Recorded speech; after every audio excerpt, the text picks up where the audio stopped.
Hello and welcome to Mark the Voice. I'm Mark and I'm an actor and a voiceover artist. In this series of short videos I'm going to demonstrate how to build and create a voiceover booth at home for doing voiceover work.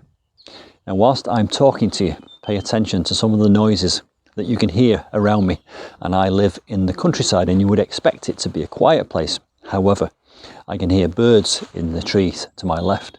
I can hear a workman with a drill. I can hear a rook or a crow cawing at the top of a tree in the distance. I can hear a distant road. Occasionally I can hear a helicopter or an airplane going overhead. And all these little bits of extraneous noise are what you have to think about and deal with when you construct a voiceover booth at home. And I live in the countryside, so just think about how much more difficult it could be if you were building a booth at home in the middle of a city.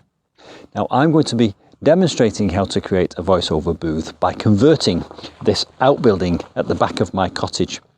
I moved here 12 months ago to this lovely little thatch cottage in the countryside. I downsized from quite a big house. I had a voiceover booth in my previous house, so this is not my first time building a voiceover booth. And all the things I learnt from back then and all the things I've learnt since and seen on the internet, I'm going to be including in this brand new design for a voiceover booth in this building here, which used to be the Piggery. Believe it or not, that's where the pig used to live. There's a pig pen at the back there to my left, and there's even a little arched doorway which has now been bricked up where the pig used to come and go. And down there in the middle of that wall there's a little slop tray where they used to throw the food that was left over to feed the pig. So I'm going to be doing my voiceover work from inside the old piggery. Now, sound and vibration is an interesting and fascinating thing, and you soon learn that it's not all about sound, it can also be about vibration. Now this building is brick built, and bricks are great because they will absorb a lot of the sound.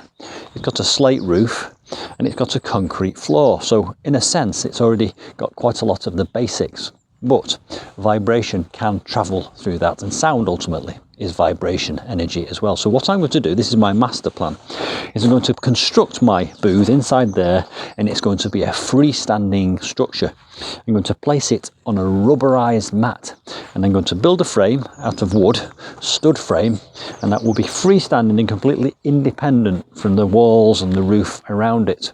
And then the space between I will pack in with insulation and padding, and that will absorb any sound energy.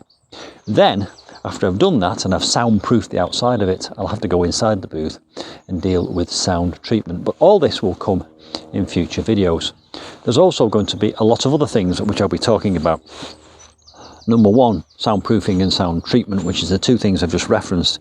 Then electricity, the internet connection, because you will need internet nowadays. You might want to do a remote session in the middle of the night with someone in the States. Ventilation, because when you go in there and you shut all the doors and windows, if there are any, it can get quite hot and stuffy and airless. So you need ventilation without letting sound in. So we'll be talking about that.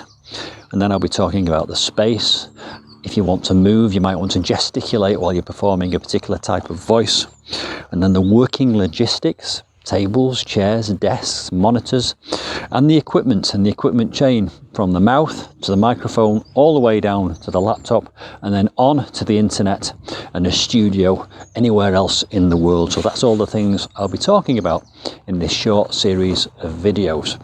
And don't forget, if you want to use me for voiceover work or let me audition for you, my contact details are in the description box below this video. So join me on this journey as I go ahead and convert the old piggery into a voiceover studio. Hit the subscribe button and the notifications bell. And if you've got any comments or observations or advice or tips or questions, then please do put them in the comments box below this video. And I'll see you soon for part 2, where I'll be going into a lot more detail on the master plan for how I go ahead and construct my freestanding sound booth within this building here, the old piggery. I'll see you soon. Bye for now.